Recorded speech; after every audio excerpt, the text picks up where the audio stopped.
The morning sun cast long shadows across the military base as Martha Reynolds stepped out of her old sedan. Her hands trembled as she gripped the steering wheel one last time before switching off the engine. She sat there for a moment, taking deep breaths, trying to calm the shaking that had become her constant companion over the past 3 years. The tremors were worse when she was nervous, and today her anxiety was through the roof. Martha was 62 years old, with silver hair pulled back in a neat bun and kind eyes that had seen more than most people could imagine. She wore a simple blue dress and sensible shoes, the kind of outfit that wouldn't draw attention. That's exactly what she wanted. No attention, no fuss, just get through this ceremony and go home. She had been invited to speak at the annual Veterans Day ceremony at Fort Campbell Military Base. Her grandson, Private Daniel Cooper, had insisted she come. He was so proud to have her there, so eager to introduce his grandmother to his fellow soldiers. But Martha had tried everything to get out of it. She had made excuses, claiming she wasn't feeling well, that the drive was too long, that she didn't like being in front of crowds. Daniel had gently pushed back on every excuse until she finally agreed. The truth was, Martha hadn't set foot on a military base in over 40 years. Not since her discharge. Not since the nightmares began. Not since she had locked away that part of her life in a box deep in her mind and tried to forget it ever happened. As she walked toward the gathering area, her hands shook more violently. She clutched her purse tightly, hoping no one would notice. The base was busy with activity. Young soldiers in crisp uniforms walked with purpose and confidence. Flags snapped in the breeze. Everything was so neat, so ordered, so military. It brought back memories she had worked hard to suppress. Daniel spotted her from across the field and jogged over with a huge smile on his face. He was 20 years old, tall and lean, with his father's dark hair and Martha's green eyes.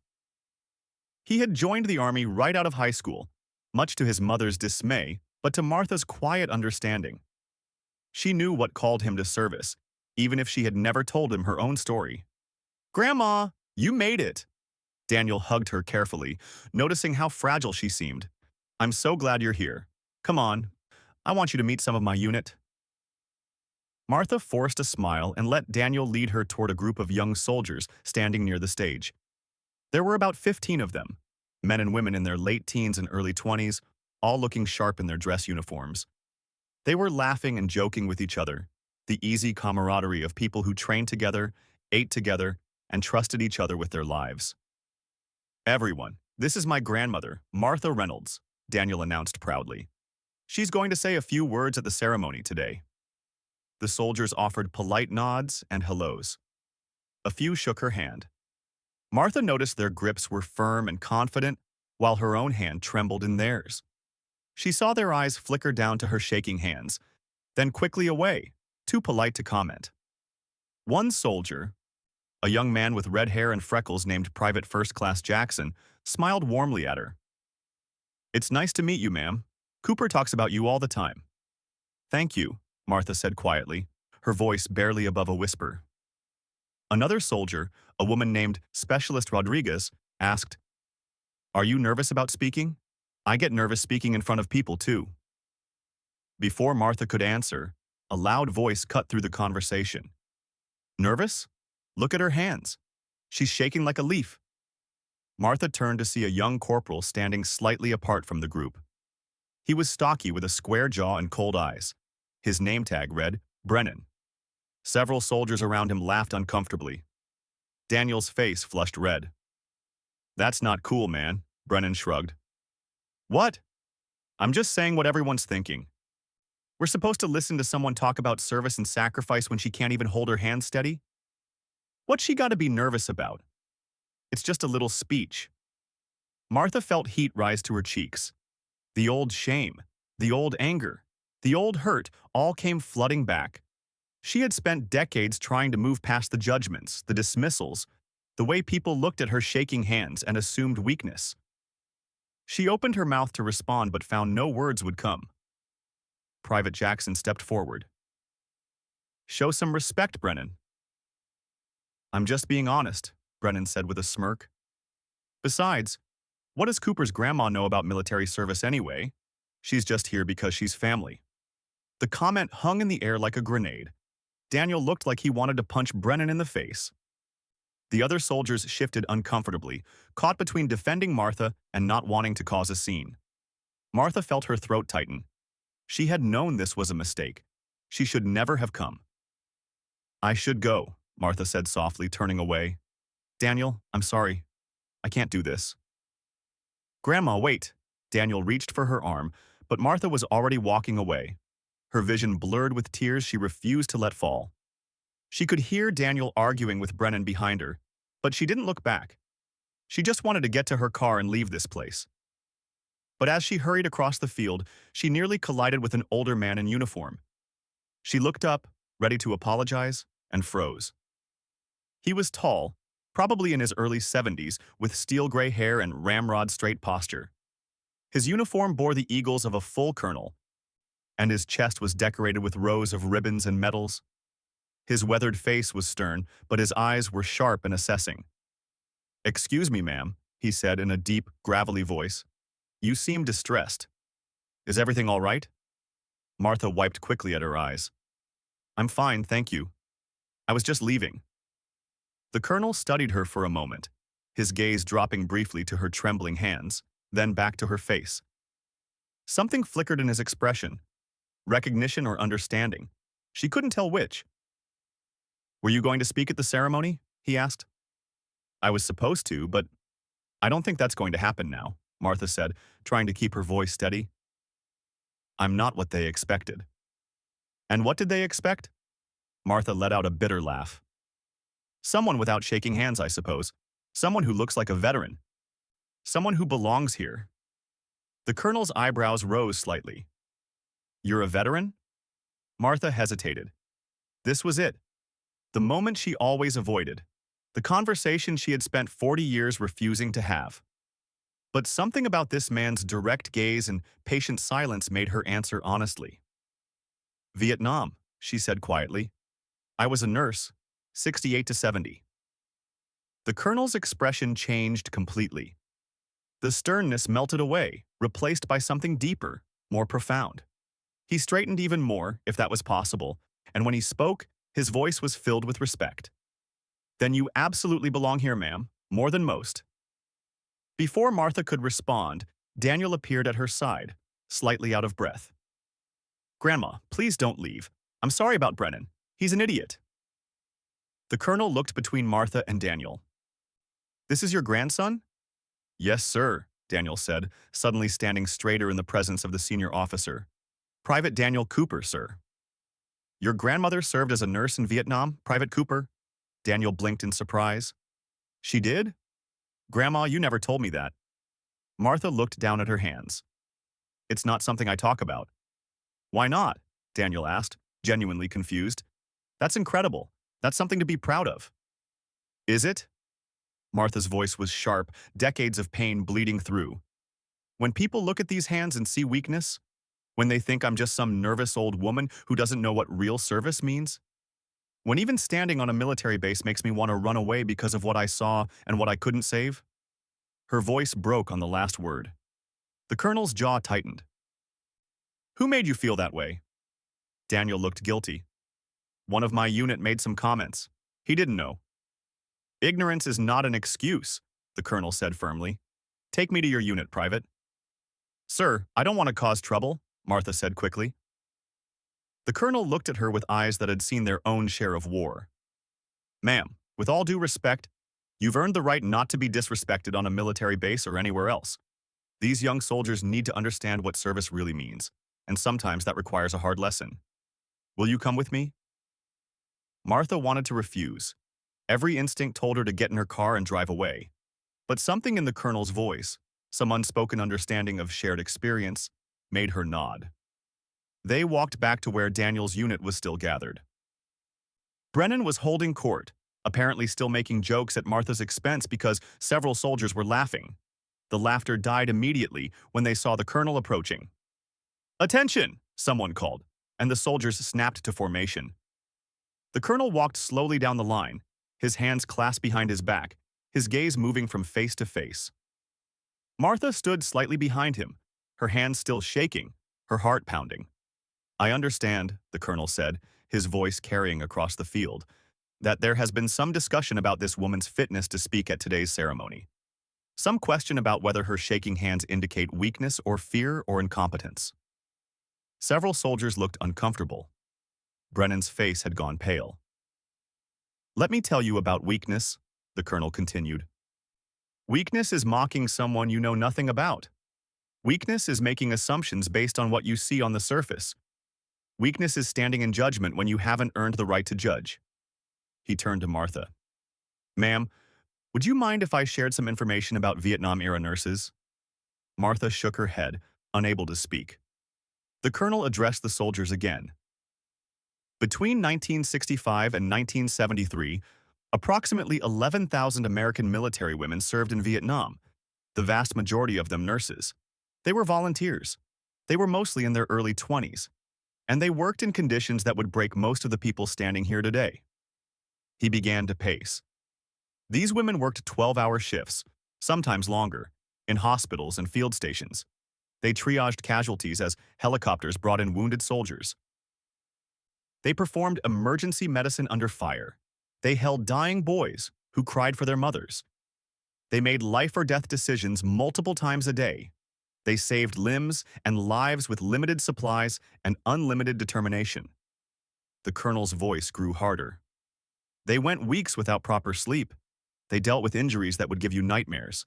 They lost patients they had bonded with, soldiers they had nursed back to health only to see them return to combat and brought back in body bags. They served in a war that their country didn't support, and when they came home, they were often treated worse than the enemy. Martha felt tears streaming down her face now. She didn't try to hide them. These women developed PTSD at rates similar to or higher than combat soldiers, the colonel continued. They suffered in silence because people didn't think nurses deserved the same recognition as fighters. They were dismissed, overlooked, and forgotten, and many of them never recovered from what they saw and experienced. He stopped pacing and stood directly in front of Brennan. "So when you see a woman with shaking hands, Corporal Brennan, maybe you should consider that those hands once held together a soldier's chest cavity while a surgeon operated. Maybe those hands once comforted a dying 19-year-old as he took his last breath. Maybe those hands once worked for 18 hours straight saving lives while mortars fell around the hospital." Brennan looked like he wanted to disappear into the ground. The colonel turned back to Martha. "Ma'am, how long were you in Vietnam?" Martha's voice was hoarse. 2 years. I extended my tour." Gasps rippled through the formation. Even the colonel looked impressed. "Why did you extend?" he asked gently. "Because they needed nurses," Martha said simply. "Because boys kept dying. Because I couldn't leave knowing I might save one more life if I stayed." The silence that followed was absolute. The colonel's expression softened as he looked at Martha. He could see the weight of those 2 years etched into the lines of her face, the shadows in her eyes that never quite went away. He knew those shadows. He carried his own. "Where did you serve?" he asked. "Mainly at the 12th Evacuation Hospital in Cu Chi," Martha said, her voice growing steadier as she spoke. "But I also did rotations at field hospitals closer to the DMZ." The colonel nodded slowly. "Cu Chi, I was there in '69, infantry. I probably came through your hospital at some point." Martha looked at him carefully, really seeing him for the first time. She tried to imagine him as a young soldier, decades younger, covered in mud and blood, scared but trying not to show it. How many men like him had she treated? Hundreds? Thousands? They all blurred together after a while, a stream of torn bodies and frightened eyes.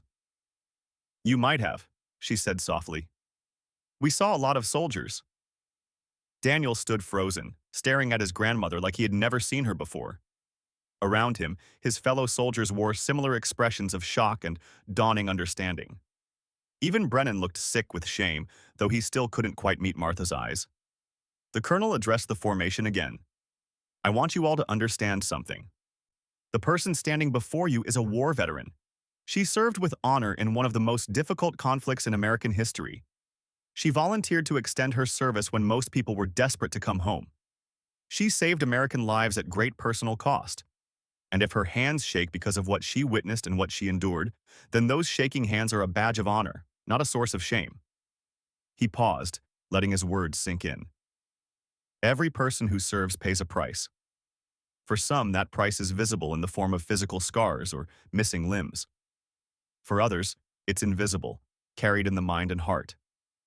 But the invisible wounds are no less real and no less worthy of respect.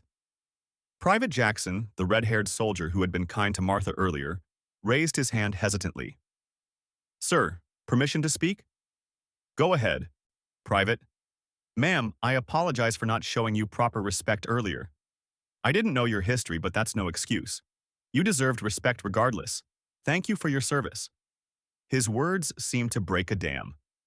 Other soldiers began offering their own apologies and thanks. Even the ones who hadn't said anything unkind seemed to feel the need to acknowledge what they had learned.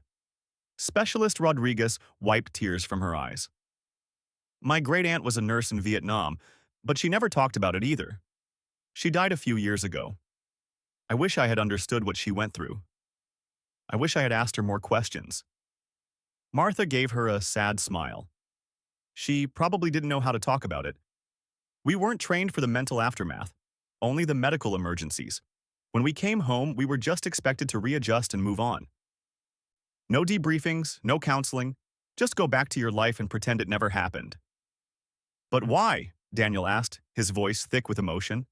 "Why didn't you ever tell us? Tell me." Martha looked at her grandson, this young man who reminded her so much of the soldiers she had cared for so long ago. "Because I didn't want you to see me differently. Because people don't understand. Because every time I tried to talk about it, I felt like I was being dramatic or seeking attention. The men who fought got parades and recognition, or at least acknowledgement. The nurses got forgotten. We were support staff, not real veterans in most people's eyes." She took a shaky breath. "And honestly, talking about it means remembering it. Remembering the smell of blood and antiseptic. Remembering the sounds of boys crying and screaming. Remembering the ones I couldn't save. I have nightmares most nights as it is. Talking about it just makes them worse." The colonel's face was grim. "I understand, ma'am. More than you know." He turned to the assembled soldiers. "This is why we honor veterans. Not just for their moment of service, but for the lifetime of carrying that service afterward. Some carry it with visible scars. Some carry it in shaking hands. Some carry it in nightmares and flashbacks. But they all carry it, and they all deserve our respect and gratitude." He looked directly at Brennan. "Corporal, do you have something to say?" Brennan stepped forward, his face pale and drawn. He stood in front of Martha and, to everyone's surprise, came to attention. "Ma'am, I apologize. My comments were disrespectful and ignorant. There's no excuse for how I spoke about you or to you. I'm sorry." Martha studied him for a long moment. She could have been harsh. She could have accepted his apology coldly or refused it entirely. She would have been within her rights. But as she looked at this young man, barely older than the soldiers she had treated in Vietnam, she saw fear beneath the bravado. Fear of making mistakes. Fear of showing weakness. Fear of being judged. "I accept your apology, Corporal," she said quietly. "But I want you to understand something. These hands have shaken since 1970. For 55 years, I've dealt with people making assumptions about me because of them. Some people think I'm weak, some think I'm sick, some think I'm just old and feeble. Very few people ask why they shake." She held up her trembling hands so everyone could see them clearly. "These hands shake because of what they've done and what they've seen. Because I held a soldier's hand while he died, and I promised I would write to his mother, and when I got home and tried to write that letter, my hands started shaking and never stopped. Because I see those faces every time I close my eyes. Because my body remembers what my mind tries to forget." Her voice grew stronger, more forceful.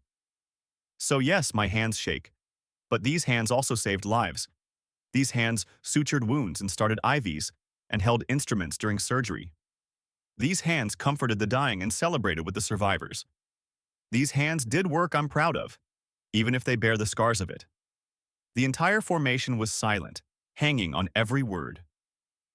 Even the colonel seemed moved, his jaw tight with emotion. Martha continued, "You're all young. You think you're invincible. You think you'll go to war and come back unchanged. Maybe some of you will. But most of you won't.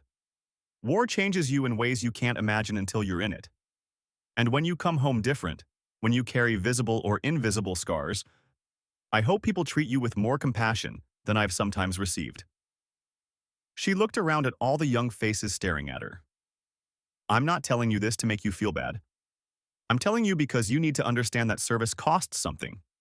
Sometimes it costs everything. And the people who pay that price deserve your respect, whether they're decorated combat heroes or support staff with shaking hands. Daniel wiped at his eyes, not caring who saw him cry. Grandma, I'm so proud of you. I can't believe you never told us. I'm telling you now, Martha said, managing a small smile. Better late than never, I suppose. The colonel checked his watch. The ceremony starts in 30 minutes. Ma'am, I know this has been difficult, but would you still be willing to speak? I think these young soldiers need to hear your story. I think everyone on this base needs to hear it. Martha's immediate instinct was to refuse, but as she looked at Daniel's hopeful face, at the respectful attention of the other soldiers, at the colonel's encouraging nod, she felt something shift inside her. Maybe it was time. Maybe these young people, about to face their own deployments and their own wars, needed to hear from someone who had walked that path before them. I'll speak, she said, her voice barely above a whisper. Then louder, I'll speak. The colonel smiled, a rare expression that transformed his stern face. Outstanding. I'll introduce you personally. He addressed the formation, dismissed to prepare for the ceremony. And all of you, take some time to think about what you've learned here today. As the soldiers dispersed, many of them approached Martha individually. They shook her hand, thanked her, asked brief questions. Rodriguez asked if she could contact Martha later to talk more about her great-aunt. Jackson said his mother was a military nurse and would love to meet her. Even Brennan, still looking ashamed, thanked her for accepting his apology. Daniel stayed close to his grandmother, as if afraid she might disappear if he let her out of his sight. Why didn't Mom ever say anything? He asked. Your mother doesn't know much, Martha admitted. She was very young when I came back from Vietnam, only 3 years old. I never talked about it with her. By the time she was old enough to understand, I had buried it so deep I couldn't have talked about it if I wanted to. Does Mom know about the nightmares? About the shaking? She knows I have bad dreams sometimes. She knows my hands shake. But she doesn't know why. She thinks it's just a medical condition. Daniel looked troubled. Grandma, have you ever gotten help? Like therapy or counseling? Martha let out a long breath. I went to a VA psychiatrist once, about 20 years ago. He was young, probably younger than you are now. He kept asking me about my trauma in ways that made it clear he didn't really understand. He wanted to give me pills. I took them for a while, but they just made me numb. I stopped going. Maybe you should try again, Daniel suggested gently. They know more about PTSD now. They have better treatments. Maybe, Martha said, though she didn't sound convinced. For now, let's just get through this ceremony. The colonel, who had been standing nearby giving them privacy, approached again. Ma'am, let's go over to the stage area. I'd like to brief you on the program and what I'm going to say in your introduction. As they walked across the base together, Daniel on one side of Martha and the colonel on the other, Martha felt a strange sense of acceptance settling over her. For the first time in decades, she wasn't hiding. She wasn't pretending to be someone she wasn't. These people knew her truth, or at least part of it, and they hadn't rejected her. The ceremony area was filling up with people. There were hundreds of soldiers in formation, civilian staff members, family members of military personnel, and local community leaders. A small stage had been erected with a podium and microphones. American flags hung from poles, snapping in the breeze. The sight of it all made Martha's anxiety spike again, but she forced herself to breathe slowly and steadily. The colonel guided her to a row of chairs near the stage where the speakers and special guests were seated. You'll be the third speaker, he explained. I'll go first and give some general remarks about Veterans Day. Then we'll have a speech from the base commander. Then I'll introduce you, and you'll have the floor for as long as you need. What should I talk about? Martha asked nervously. Whatever you want to share, the colonel said simply. Tell them about your service. Tell them what you wish people understood. Tell them anything that feels important. There's no wrong answer. Martha nodded, though her mind was racing. What could she possibly say that would matter? What words could convey what she had experienced? How could she make these people understand? The ceremony began with the national anthem. Martha stood with her hand over her heart, her trembling fingers pressed against her chest. She had heard this anthem thousands of times, but today it felt different.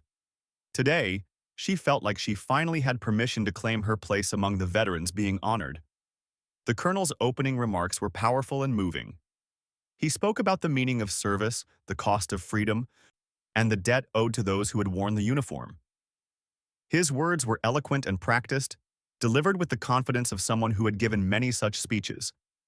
The crowd listened respectfully, applauding at the appropriate moments. The base commander followed with a speech about the proud history of Fort Campbell and the current missions being undertaken by the soldiers stationed there. He thanked the veterans in attendance and encouraged the active duty personnel to honor the legacy they were inheriting. Then it was Martha's turn. The colonel returned to the podium and his entire demeanor changed. When he had given his own speech, he had been professional and composed. Now, as he prepared to introduce Martha, there was something deeper in his expression, something personal. Before I introduce our next speaker, he began, I want to share something I've never spoken about publicly before. In 1969, I was a 22-year-old infantry lieutenant in Vietnam. During a firefight near Cu Chi, I took shrapnel in my leg and chest. I was evacuated to the 12th evac hospital, bleeding badly, convinced I was going to die. Martha's breath caught. She remembered the 12th evac so clearly, the chaos of the trauma bays, the endless stream of wounded soldiers. The colonel continued, his voice thick with emotion. I don't remember much about that day. I was in and out of consciousness, in tremendous pain, terrified. But I remember a nurse. I don't remember her face or her name. I just remember her voice. She held my hand during surgery prep and she told me I was going to be fine. She said she wouldn't let anything happen to me. And I believed her. He paused, composing himself. That nurse saved my life. The doctors did the medical work, but that nurse gave me the will to fight, to hold on, to believe I would make it home. I never got to thank her. I shipped out as soon as I could walk, eager to get back to my men. I never even asked her name. The colonel looked directly at Martha. Our next speaker is Martha Reynolds.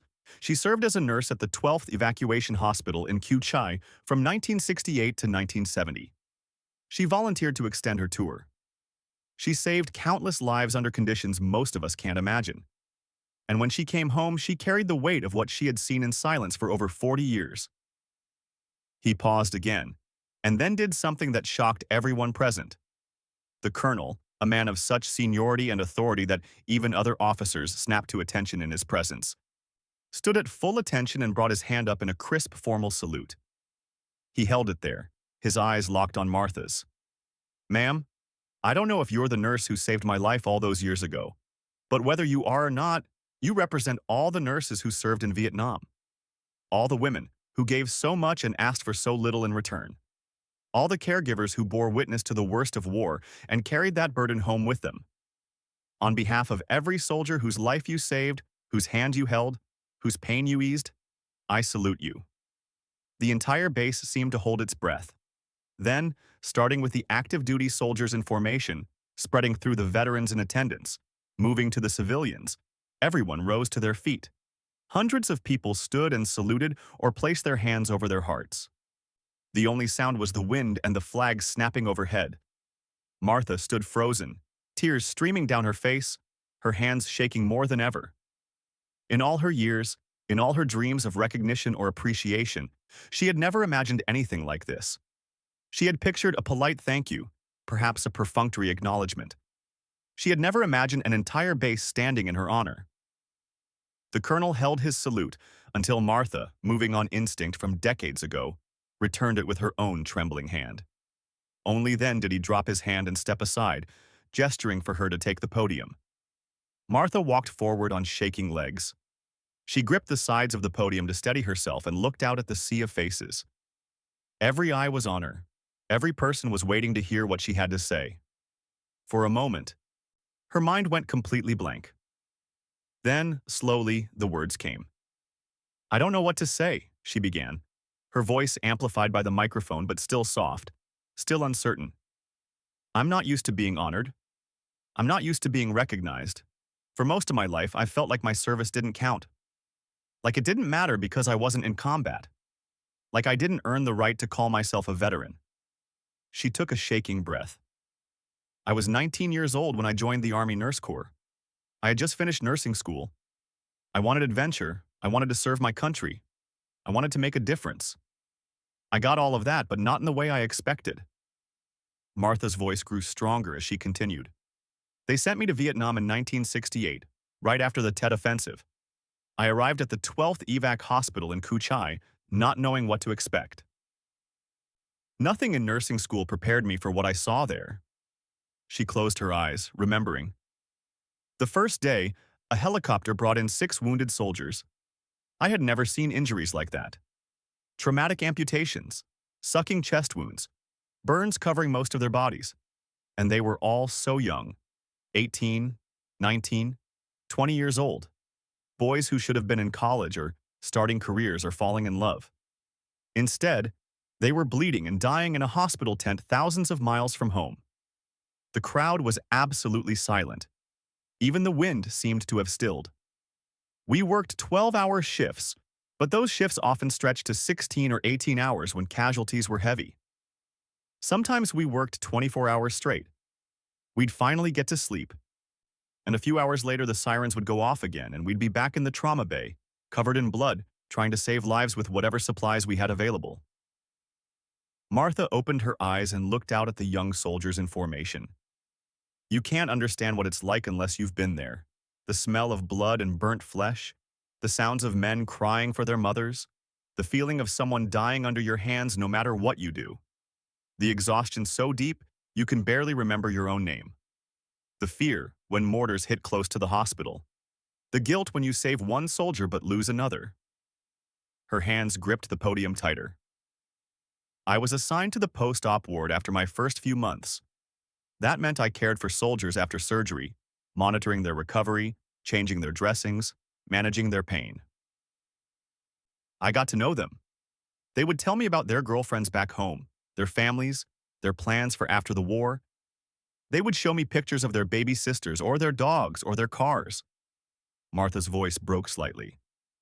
"And sometimes, despite everything the surgeons had done, despite all our care, they would die anyway. Infections, complications, blood loss. And I would have to write letters to their families. I would have to find the words to tell a mother that her son was gone, to tell a wife that she was now a widow, to tell children that their father wasn't coming home." She looked down at her shaking hands on the podium. "I wrote 37 letters. I remember every single name, every single face, every single conversation we had before they died. And after the last one, after I wrote to the mother of a soldier named Bobby Martinez from Texas, my hands started shaking and they never stopped." The silence was broken only by quiet crying from several people in the audience. "I finished my tour in 1969, Martha continued, "but when they asked for volunteers to extend, I couldn't say no. How could I go home when I knew soldiers were still dying? When I knew I could save more lives if I stayed? So I signed up for another year." She shook her head. "That second year was harder. I was already exhausted, already traumatized, already damaged, but I couldn't leave. The other nurses needed me. The soldiers needed me. So I stayed, and I worked, and I pushed down everything I was feeling until I was numb to it all." Martha looked up at the colonel, who was watching her with understanding and respect. "When I finally came home in 1970, I thought I would be fine. I thought I would readjust, go back to nursing, live a normal life. But I couldn't. I would be working in a hospital and hear a helicopter and drop to the floor, convinced we were under attack. I would smell certain antiseptics and be transported back to Vietnam. I would wake up screaming from nightmares about soldiers I couldn't save." She swallowed hard. "I tried to talk about it. I tried to explain to people what I had experienced, but no one wanted to hear it. The war was unpopular. People were angry at soldiers and, by extension, at military nurses. Some people accused me of supporting an unjust war. Others told me I should just get over it, that nurses didn't really see combat so I couldn't have PTSD. I learned quickly to just keep quiet about my service. Martha looked out at the audience again. I got married, had a daughter, built a life. But the nightmares never stopped. The shaking never stopped. The guilt never stopped. I would see news about Vietnam veterans struggling with PTSD and addiction and homelessness, and I would think, that's not me. I'm functioning. I'm fine. But I wasn't fine. I was just really good at pretending. She paused, gathering her thoughts. I'm telling you all this because I want you to understand something. Service has a cost. Sometimes that cost is paid immediately in blood and sacrifice. Sometimes it's paid slowly over decades in nightmares and anxiety and trauma. But it's always paid. Martha's voice grew urgent. If you're active duty, if you're about to deploy, please know that it's okay to be affected by what you experience. It's okay to struggle. It's okay to need help. Don't do what I did. Don't bury it and pretend you're fine. Talk to someone. Get counseling. Take care of your mental health the same way you would take care of a physical wound. She looked directly at Daniel and his unit. And if you know someone who served, who seems different or distant or troubled, please be patient with them. Don't make assumptions about their shaking hands or their anxiety or their reluctance to talk about their experiences. They're carrying burdens you can't see. They deserve your respect and compassion. Martha felt her energy beginning to flag, but she had one more thing to say. This morning, some soldiers in my grandson's unit made comments about my shaking hands. They didn't know my history. They just saw an old woman who seemed nervous and weak. And honestly, I can't blame them for their initial reaction. How could they know? She looked toward where Brennan stood in formation, his face still pale. But they learned, and they apologized. And I want you all to know that I hold no anger toward them. They're young. They're learning. We were all young once, and we all had to learn these lessons. Her voice softened.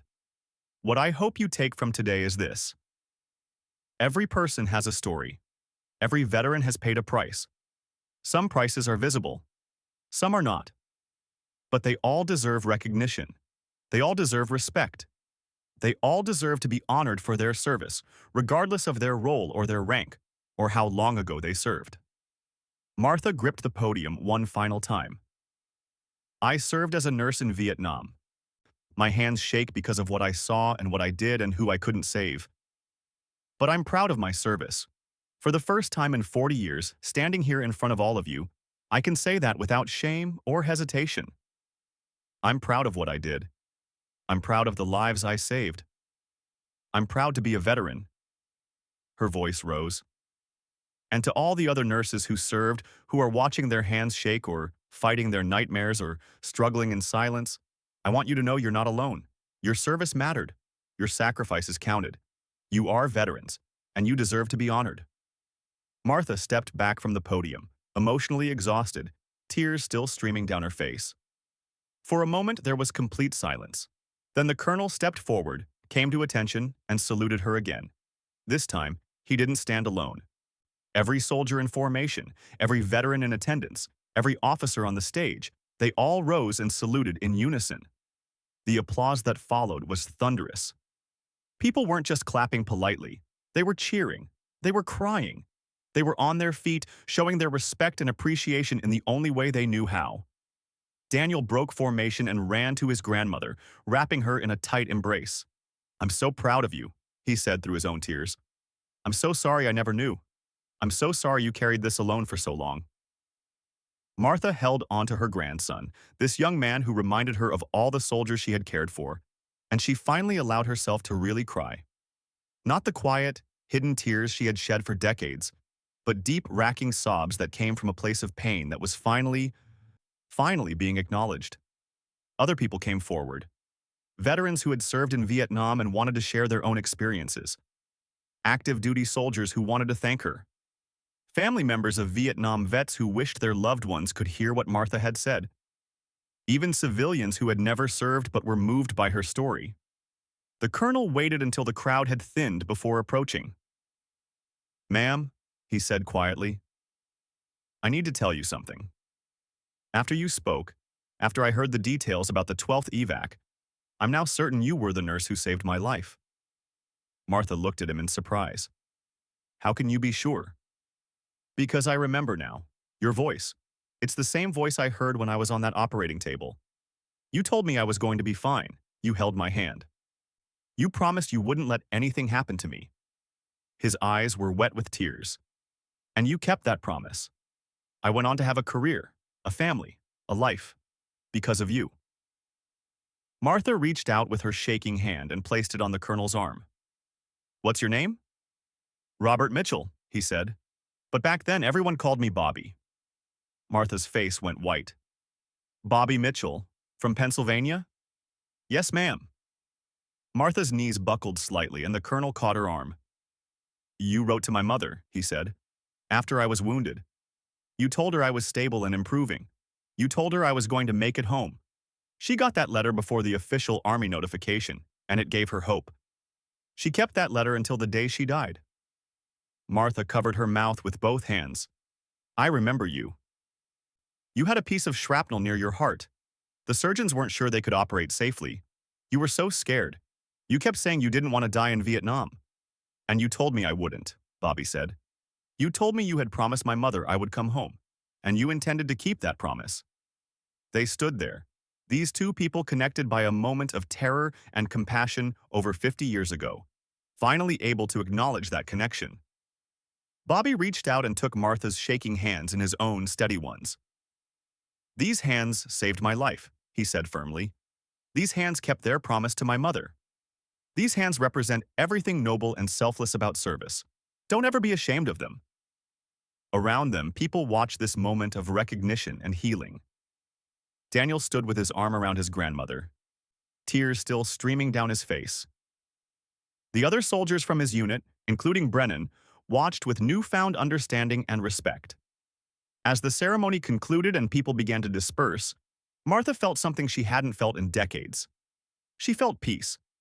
Not the absence of pain or the end of nightmares, but a sense that maybe finally her service was recognized. Maybe she could stop hiding. Maybe she could start healing. Daniel drove Martha home that evening, the car filled with comfortable silence. As they pulled into her driveway, he turned to her. Grandma, I want you to know that I'm going to tell everyone about your service. Mom, my sisters, my friends. You shouldn't have to hide this anymore. Martha smiled. I'd like that, though I might need help figuring out how to talk about it. I've spent so long not talking that I'm not sure I know how anymore. Maybe it's time to try that therapy again, Daniel suggested. The VA has better resources now, and there are support groups for Vietnam veterans, including nurses. Maybe, Martha said, and this time she meant it.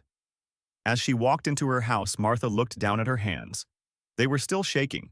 They probably always would. But now, instead of seeing weakness, she saw strength. She saw sacrifice. She saw service. And for the first time in 40 years, she saw something to be proud of. The nightmares didn't stop that night. She still woke up at 3 in the morning, her sheets soaked with sweat, the faces of Bobby Martinez and countless others floating in her mind. But this time, when she got up and went to the kitchen for water, she didn't feel alone in her pain. She felt connected to something larger, connected to other veterans who understood, connected to a history that was finally being acknowledged. Martha made herself tea and sat at her kitchen table, her hands wrapped around the warm mug. Tomorrow, she decided, she would call the VA. She would look into support groups. She would start talking about her experiences instead of burying them. It was time to stop carrying this burden alone. She thought about Bobby Mitchell, about learning that the boy she had saved had grown into that distinguished colonel. She thought about Daniel's pride in her, about the respect in the young soldier's eyes after they heard her story. She thought about the hundreds of people who had stood and saluted her. And Martha Reynolds, Vietnam War nurse, finally allowed herself to believe that her service had mattered, that she had made a difference, that she was, indeed, worthy of honor and respect. Her hands still shook as she sipped her tea, but now those shaking hands told a story she was no longer afraid to share.